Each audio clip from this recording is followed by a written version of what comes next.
please welcome on stage the moderator for this panel, Ragi Saro, Head of International Organizations, Expo 2020 Dubai.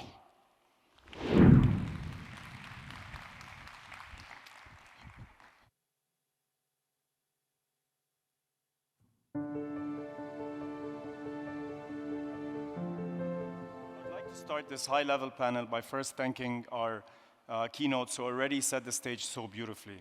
To reflect a little, perhaps, we emphasize that education is a central priority in every government, every community, and every family on earth. So what does the future of education hold for us? The million-dollar question. To do so, we need to understand the current state of education globally. We need to know what happens in the future in order for us to move the needle forward from point A to point B. As we face a tipping point in history and an opportunity to drive a new wave of innovation and creativity, the global education community is realizing more than ever now that there needs to be a shift in education to ensure children and young people are equipped with the skills needed.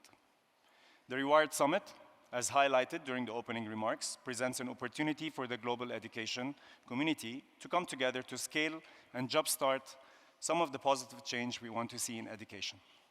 And with that in mind, it is my pleasure to introduce our panel members today. Chairperson of the Global Partnership for Education, His Excellency Jakaya Kikwete.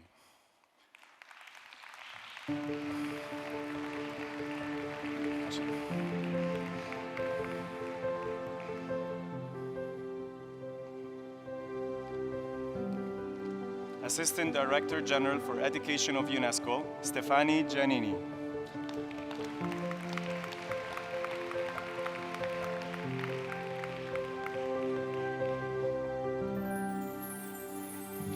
Global Director of Education Practice at the World Bank, His Excellency Jaime Saavedra.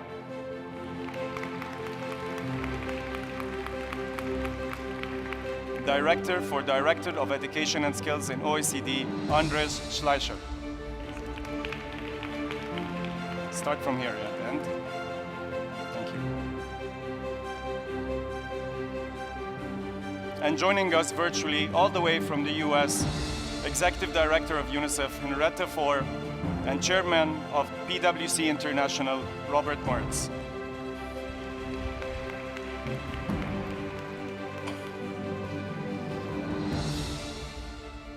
Thank you, and welcome to the opening plenary session. I have with me almost 600 pages of notes, so we have a lot to cover in such a short time. So allow me first to say that this has been the long and anticipated RewirEd Summit. So thank you so much for giving us your time. And I believe nothing is better than pulling our sleeves up and getting right to it. So I would like to start first with Stefani on UNESCO. And in light of the slow progress to achieve SDG 4 on quality education, what role does UNESCO play to help rapidly shift the gears in the stage? And maybe perhaps you can talk a little bit about UNESCO's role as the coordinator for the Framework for Sustainable Development 2030. Thank you. Good morning, everybody. Let me say, first of all, it's a great pleasure to be here in person at this impressive gathering for education, really. And, you know, to address your question, let me go back to July 2019 at the HLPF, the High-Level Political Forum in New York. SDG 4 was to be reviewed, as it usually happens every couple of years in the process of monitoring 2030 agenda. And I'm sure that my colleagues here remember clearly which was the verdict, the claim of the meeting. The world is not on track about achieving SDG 4. It's not on track about assuring quality, inclusive education for all children. And SDG 4 comes for review again next year, July, the same place, the same people maybe.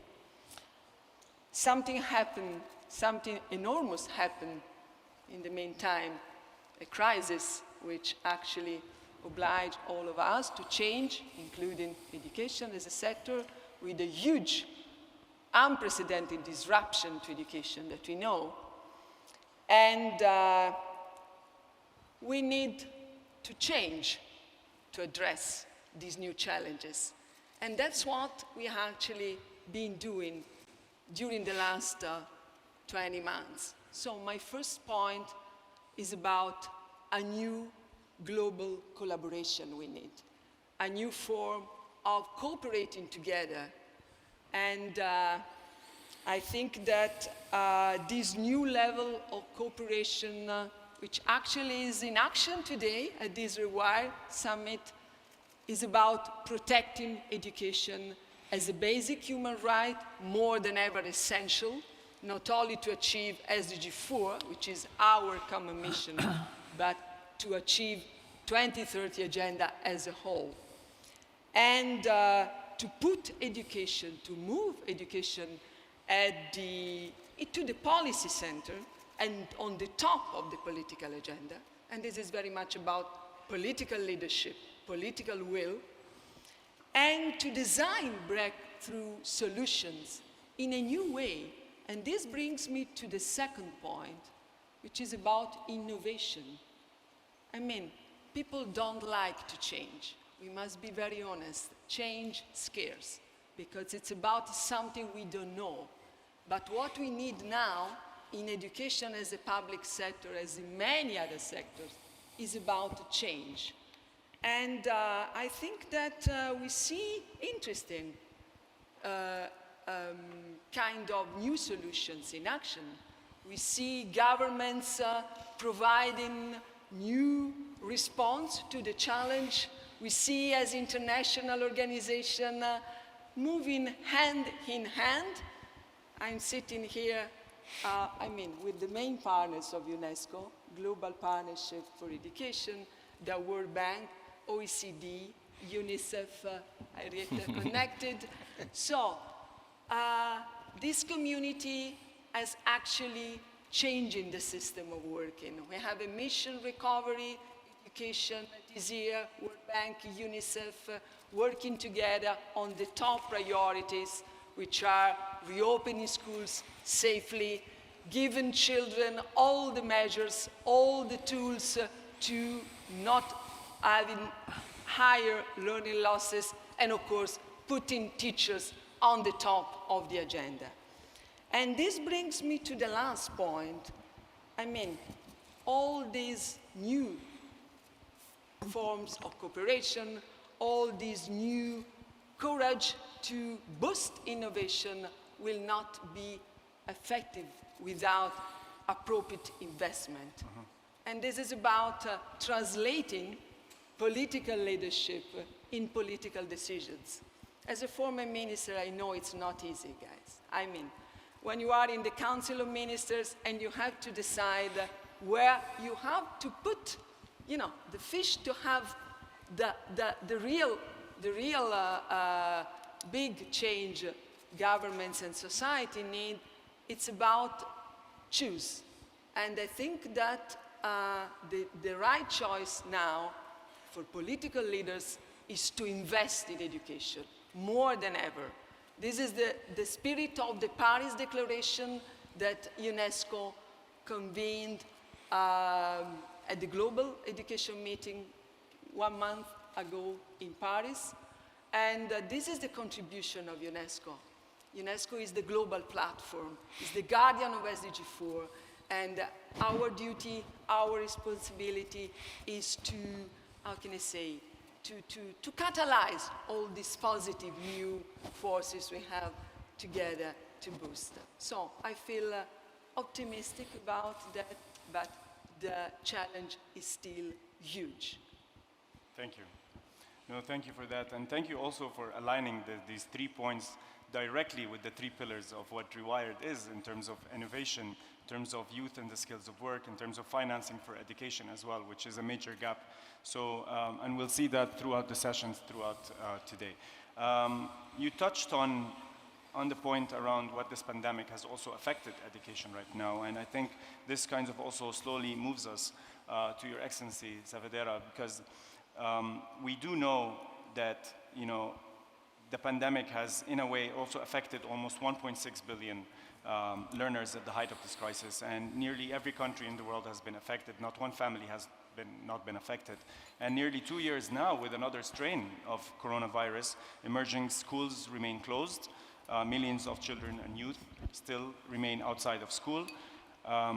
And of course, bouncing back better, this concept of resilience that we have been working on for consecutive years is more important right now than ever.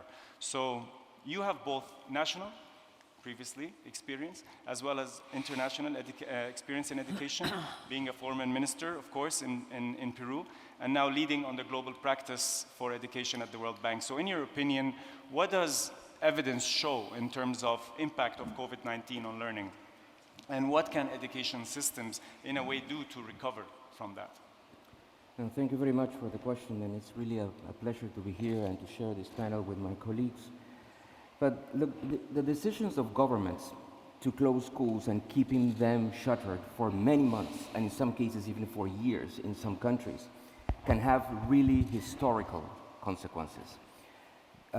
We have simulated, in joint work with Unicef, UNESCO, and the World Bank, that the percentage of children who cannot read and understand a simple text by the end of primary, which is what we call learning poverty, can go up from around 50% that was before the pandemic up to 70% as a consequence of this shock. That's a simulation. But recently, we are starting having some data. Unfortunately, not for many countries, but we have data for Brazil, for the state of Sao Paulo, for Karnataka in India, for South Africa, for Mexico, and in all cases, we see massive learning losses. In general, we see a pattern that it's about like a year of school closures is generating a year of learning lost, which is really dramatic. Now, more worrisome is that in this world already plagued with inequality of opportunities, these losses are unequal. These losses are larger for the poor. These learning losses are larger for those kids in earlier grades. These losses are larger for younger kids. And just think of early childhood education. Early childhood education, which we have been saying, look, that's the social investment that has the highest social and personal return. Early childhood education basically disappeared of the planet for many months. So this generation of children and young people could have a permanent scar in their accumulation of human capital. And there's a brewing intergenerational inequality that can be created between those who were school students who should have been in school in 1920 and 1921 compared to the previous and the next generation. In these simulations that we have been working, we are predicting that unless we have bold action, this generation might lose $17 trillion in foregone earnings during their lifetimes.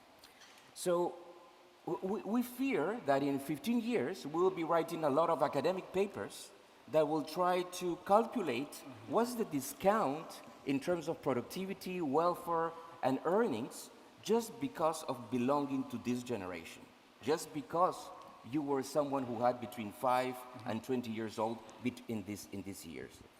So this situation calls for a specific commitment of learning recovery initiatives in each country to avoid the permanent impact that this could have on this generation, and to make sure that this generation acquires at least the same human capital that they would have acquired without the pandemic, requires real targeted efforts. It will not happen automatically.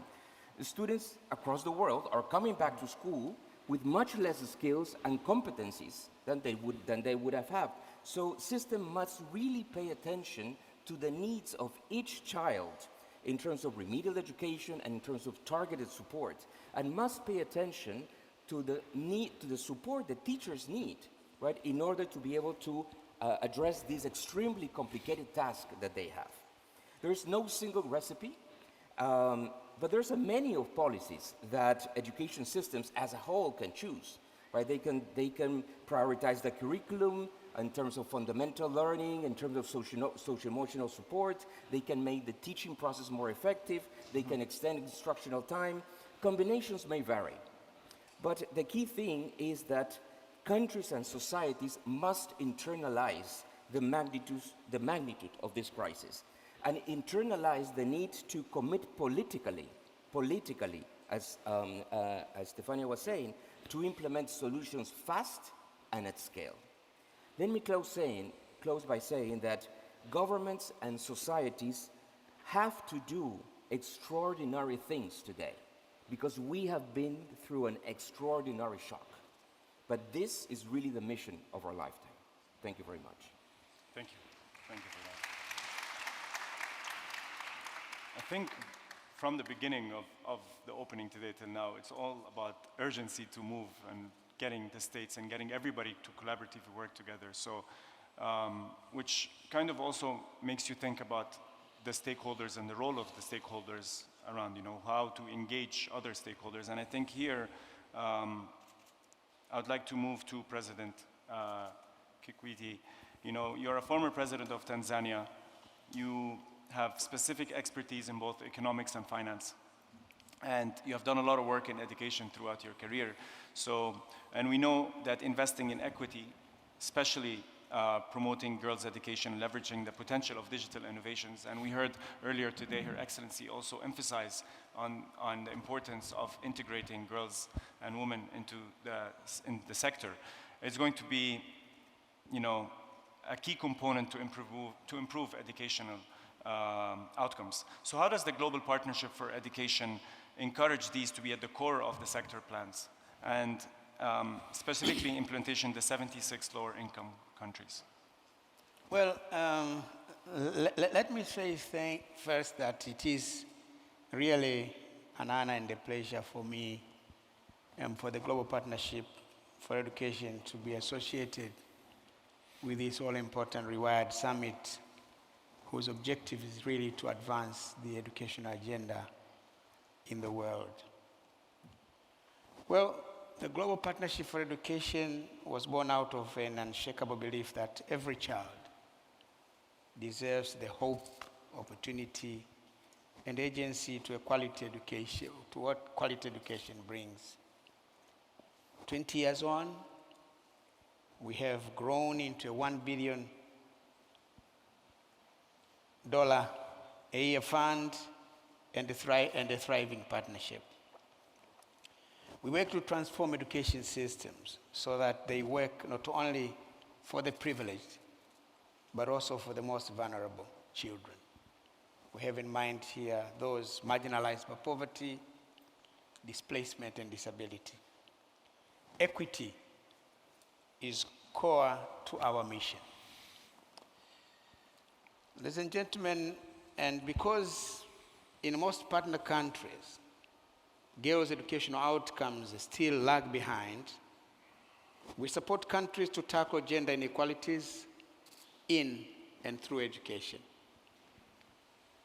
To deliver on this ambition, the Global Partnership for Education has put gender at the center of our strategy and hardwired it into all our operations. Into our operations, gender equality is at the center. We're helping governments to identify barriers to education that affect boys and girls differently. We're aligning partners behind priority reforms to tackle delivery challenges, close gender gaps, and shatter stereotypes in classrooms and in communities.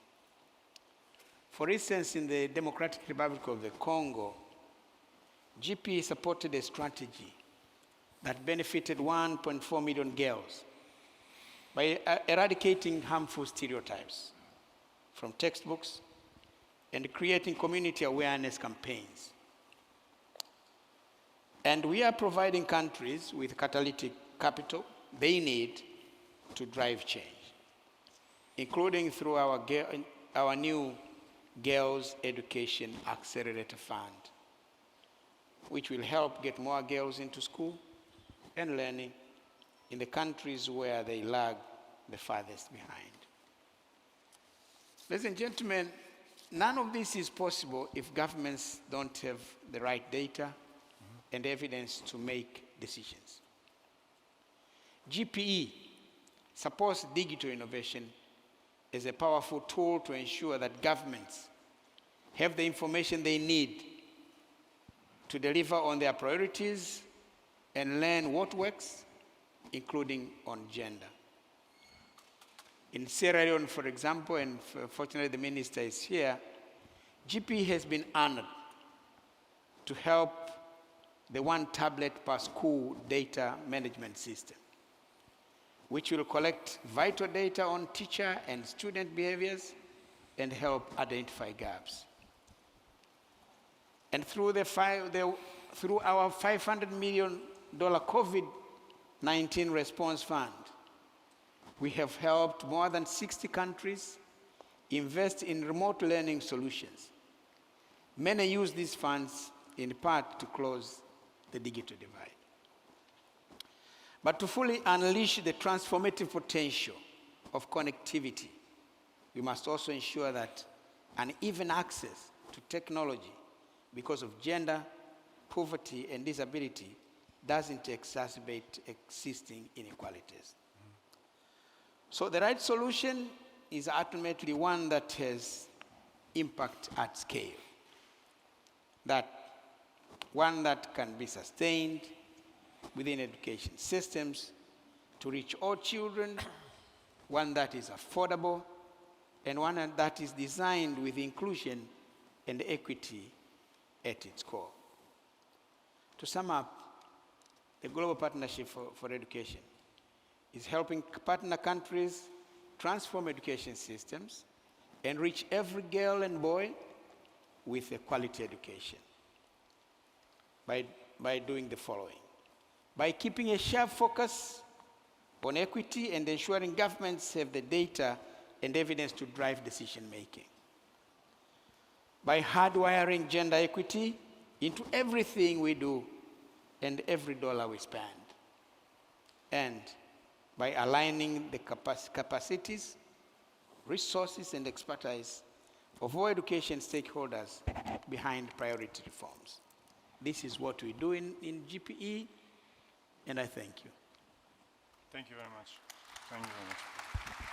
And I think also, like, not just equity, it's also the other stakeholders, given that, we've been hearing now, the importance of the political commitment, the importance of data and information, towards finding solutions in the educational sector or in a way rewiring the whole education system. And from there, I would like to possibly move to one of the key stakeholder groups in this, which is the private sector, who have a very important role to play in terms of skills, in terms of employment, specifically for the future generation. And here I would like to possibly move to one of our virtual speakers. I believe Robert Mertz is on the line.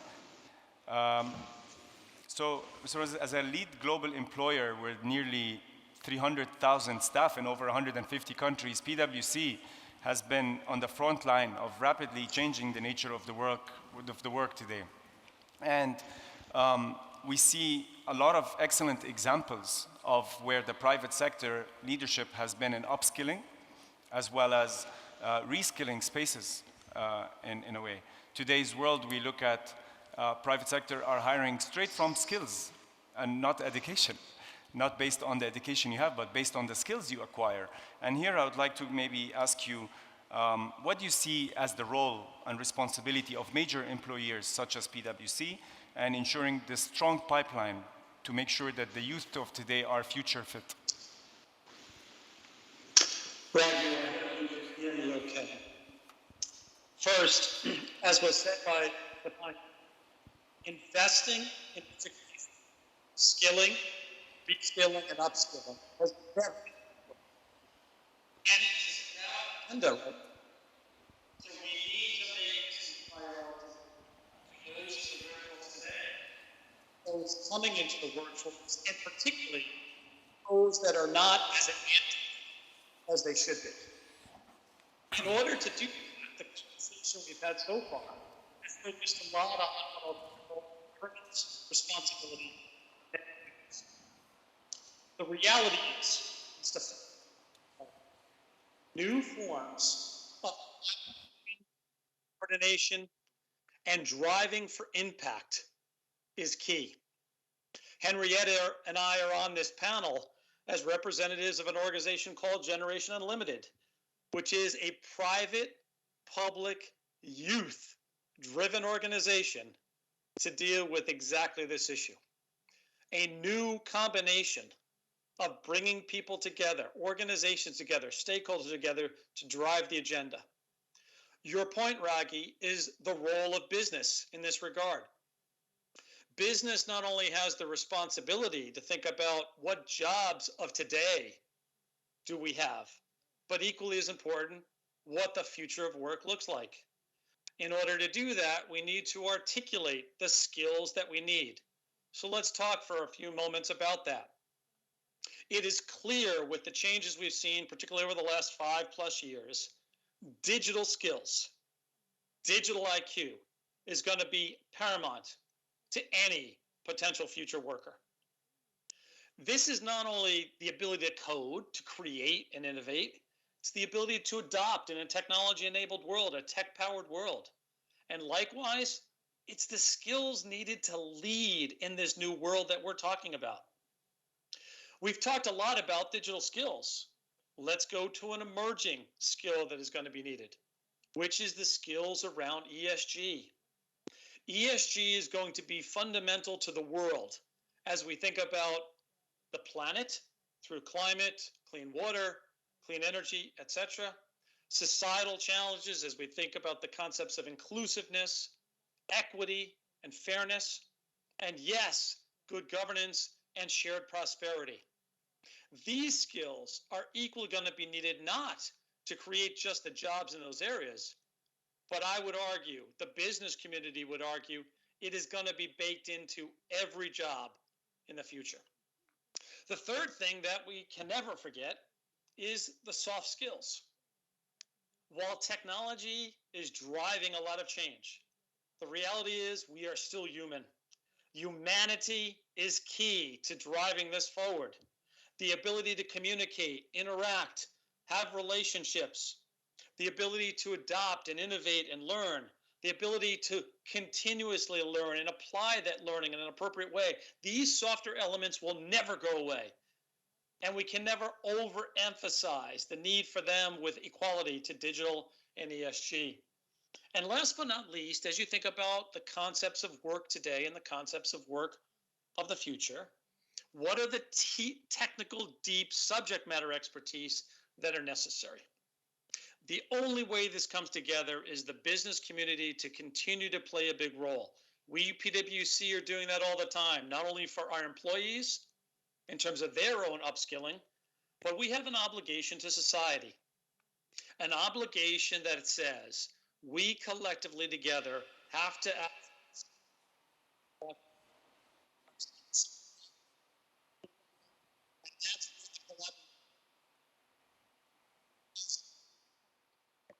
Oh, I think we missed that last part.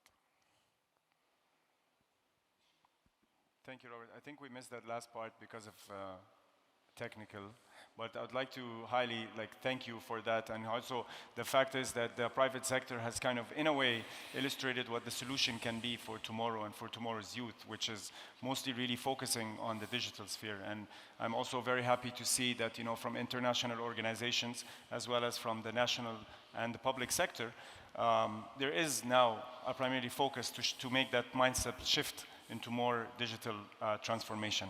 And here we do have another virtual speaker, Ms. Fore. I know you're on the line.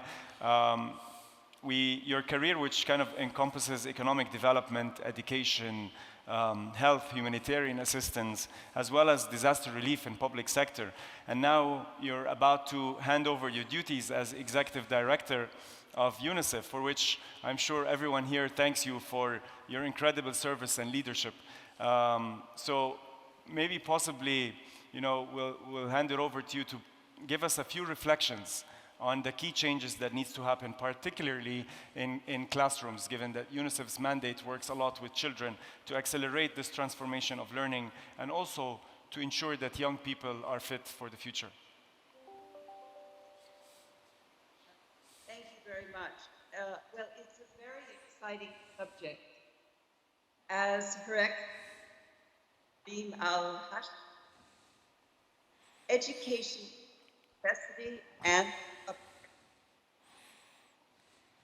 prior to the pandemic, already grappling with the crisis and fill gaps. An estimated 825 million children will not reach adulthood without secondary skills they need for work and life. The pandemic has taught us we need both speed and scale. As Stefania and David and Hani and Jakaya all the crisis has opened opportunities for us to rethink how, when, where we deliver education and skills development, multiple, flexible, and innovative learning pathways. We are presented with a once-in-a-lifetime opportunity to leapfrog into the future and modernize learning and skills. We can leverage technology.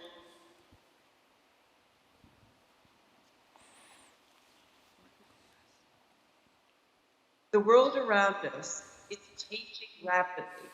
We must embrace these change and steer this transformation to revolutionize teaching, learning, provide all children and young people with modern education.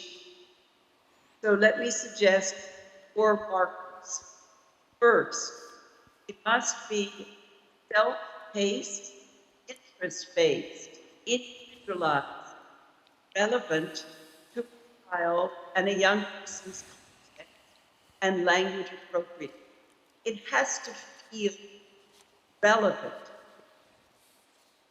The second is it needs to be skills-based, foundational, transferable, digital, entrepreneurial, job-specific, promoting the engagement of youth in school and in their community. We need to catch their curiosity and engagement.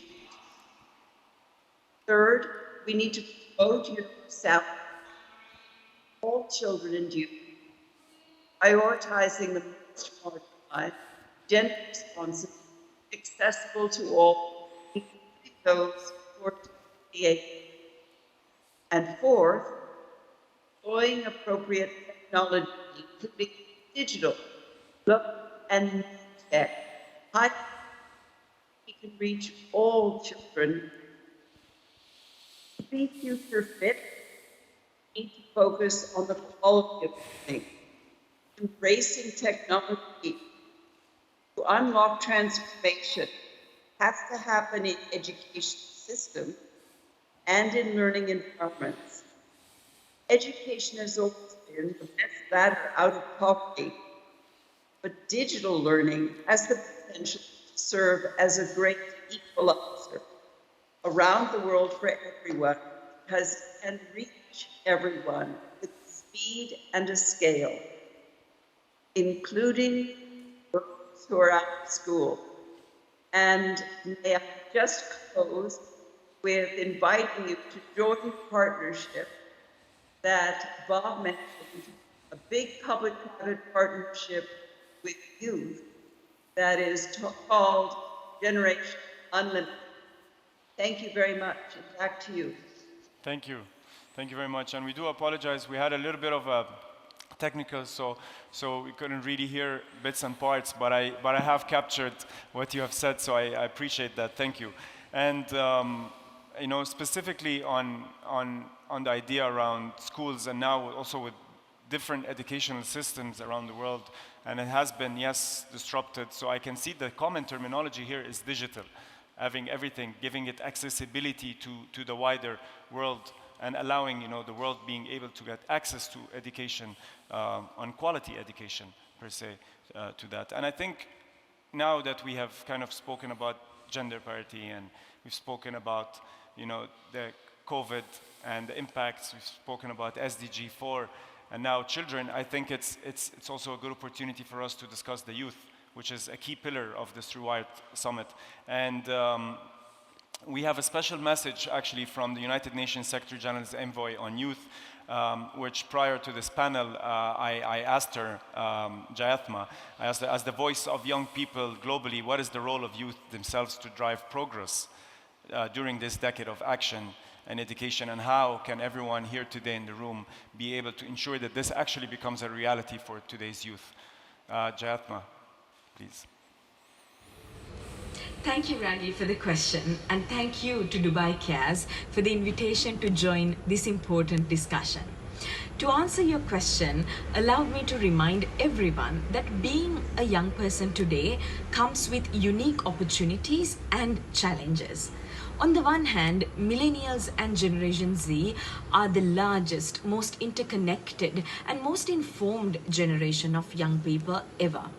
On the other hand, they are disproportionately affected by crises like COVID-19, the climate emergency, rising inequalities, conflicts, and many more. The most impacted youth groups are also the most vulnerable, including young refugees and migrants, young persons with disabilities, indigenous youth, and young women and girls. Youth today, more than any other generation before, cannot wait for incremental change. We need transformational change, which must be systemic, long-term, and ultimately lead to disrupting the status quo. This recognition goes hand in hand with what is at the heart of our common agenda. We need to deepen solidarity with the world's young people and future generations, as the UN Secretary General says in this report. And to achieve it, education itself must be transformed. So, allow me to share 3 key recommendations. First, we must actively listen to and act on the education young people want and need, which I have heard from young people means universal, quality and relevant education, which is gender transformative, inclusive, resilient and adaptable to change, rooted in climate action, based on the principles of peace and human rights, and education that prepares them for the future of work. Second, young people must be engaged in a meaningful, diverse and effective manner in all decision-making affecting their lives, livelihoods and futures, particularly regarding education. Youth must work alongside their governments, schools, universities, civil society, private sector and international community, including the UN, as full-fledged partners and not only as beneficiaries. At the United Nations, this work is guided by the UN system-wide youth strategy, Youth 2030, a framework for the United Nations and partners to work together with young people towards the 2030 agenda. I invite everyone here today to make the most out of this important strategy. This brings me to my third point, which is accountability. Education isn't something nice that we can do for young people. It is a fundamental human right, a global public good, and a public responsibility. As we embark on the RewirEd Summit discussions, I urge everyone to remember that we owe it to youth to ensure every young person is empowered to reach their fullest potential and that no young person is left behind. Today, global leaders, individuals, and organizations are comfortable talking about young people's role as agents of change, but we must move beyond platitudes towards action, concrete commitments, dedicated resources. I look forward to working with all of you towards transforming education with and for young people. Thank you. Thank you, Jayathma. truly an inspiring message from the youngest senior official in the United Nations and first woman actually to be ever in that position. So thank you for that. I'd like to now move to our last and final panelists. Mr. Andreas, former UK Secretary of State, called you the most important man in English education. And even though you are German and you live in France. So, and I know you have been on a mission for a long time to change the way countries around the world teach their children. So what does the data tell us these days? What works? How do we actually mobilize government leaders to care about teaching and learning as much as they care about the finances and investments in GDP? Well, thank you. For a start, I think you do see countries that are starting to teach their children differently. In Europe, you can look to countries like Estonia or Portugal. In Asia, you can look to Singapore, parts of China, Vietnam. In South America, Peru, Colombia are catching up. The problem is more that these are the exceptions, not the rule. And but there's still a lot we can learn from those systems that have made the grade. Now, first, our PISA assessments show that leaders in high-performing countries have convinced their citizens to value the future as at least as much as the present. Now, if you take Chinese parents and grandparents, they're going to invest their last money and resources in the future of their country. That is the education of their children. In the Western world, we have spent the money of our children already for our own consumption. Now, we need to put that right, I think. And Stefania, I think, made that point already. But valuing education is just the beginning. Another part is really the deep belief that every child can learn. Now, this is about advancing from sorting human talent to really developing human talent. And when you look around, high-performing systems ask themselves every day, are our spaces, our people, our technology, our time helping or hindering progress? And they leverage technology not to conserve existing practice, but to really transform it. Schools are still in an analog world, and they are just waking up to the digital reality that's going to totally transform learning. Now, I think that is the reality. And then, of course, nowhere does the quality of schools exceed the quality of teachers. Now, you can see that top school systems pay very much attention to who they're going to attract into the teaching force. How are they going to promote them? How are they actually leveraging the talent of people? How they encourage people to work on their careers? And they have moved from sort of administrative control and accountability to really professional forms of work organization. They incentivize their teachers to be truly innovative, to invest in themselves, to invest in their colleagues, and to really don't look just sort of upwards in the system, but look outwards to the next school, to the next teacher. And they really build strong networks of innovation. It's about, not public versus private, as you say, also it's about public with private. And of course, they make sure that every student benefits from excellent teaching. And they attract the, strongest principals into the toughest schools and the most talented teachers into the most challenging classroom. And then they align policies and practices. They do what they say. And of course, your question was, why don't we see more of that? And first, we often don't see the reality. Actually, our data systems in education are remarkably weak compared to other sectors of public policy. We see the problems way too late to intervene. And second, education gets easily trapped in myth. The poor will always do badly in school. Actually, that's not true. The 10% most disadvantaged students in the province of Shanghai in China did better than the 10% wealthiest students in the United States. It shows us, it can be done. Immigrants, will drag down the performance of a country. There's actually no relationship between the share of immigrants in a country and the performance of that education systems. In fact, the country where immigrants are educated matters a lot more than the countries where those people come from. Or, smaller classes always mean better results. Actually, high-performing systems, when they have to make a choice between a smaller class and the better teacher, they always invest in the quality of their teacher. And last but not least, it's not about, copying and pasting solutions from elsewhere. It's really about asking ourselves every day, seriously and dispassionately, what works in what context and how can we learn from and with each other. School systems that feel threatened by alternative ways of thinking. Those are the ones that are going to get trapped in old practice. Now, the ones who are always willing to look outward, always looking to look forward, and always willing to learn from the world's education leaders. Those are the ones who actually see progress. And it's not just, about building back better. It's really about building forward differently. Yeah. Thank you. Thank you. I think that sums it up really well also at the end. I know we're very short on time, and I would really have loved to kind of do another round and, open this, throw down the iPad and have a conversation around that. But I know that we also have 3 days to go, and I believe the breakout sessions are about to start as well. So if you would allow me to just maybe sum up really quickly, first of all, allow me first to sincerely thank all of you, physically and as well as virtually, for bringing up some of the very important points that maybe I would like to reiterate very quickly. The question that we posed at the beginning of the session was, what does the future hold for education and where do we go from now? And we all agree that the COVID-19 pandemic has created the largest disruption of education systems. We've heard our panelists, touch on very important points of things and offer recommendations for you to take on and take to these almost 100 sessions with almost over 400 speakers that you will hear from. So take those in and try to take them.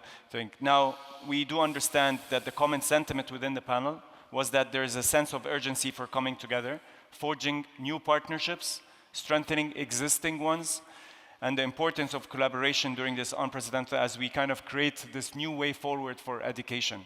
This is why platforms such as RewirEd are so important in this context, specifically in this pandemic, as well as we know how to prioritize education at a specific time in history. So I believe that I heard you. I hope that everyone here has also heard you. And I believe that, underscoring the link of education to also the SDGs, the global SDGs. SDG 4 links very much well and integrates in SDG. We talk about several issues that is mainstreamed. Education needs to be mainstreamed as well in other sectors as well, because it affects climate change, affects loss of biodiversity, and other aspects as well, specifically poverty and other sectors. So if there's one message that, if you would allow me to kind of leave today, is this panel only marks the beginning of a much larger conversation in RewirEd, and specifically, to the pressing need that we need to do to rewire education. So one key takeaway for me is that our return to, hopefully that we will return back to this main stage, with a clear vision after the 3 days and a roadmap for action. What needs to be done to rewire education and reshape it, and once and for all. So thank you to the esteemed panelists, both physically and virtually again, and thank you for all of you for being with us today. I hope everyone really contributes, and enjoys the different sessions in RewirEd over the next 3 days. Thank you very much.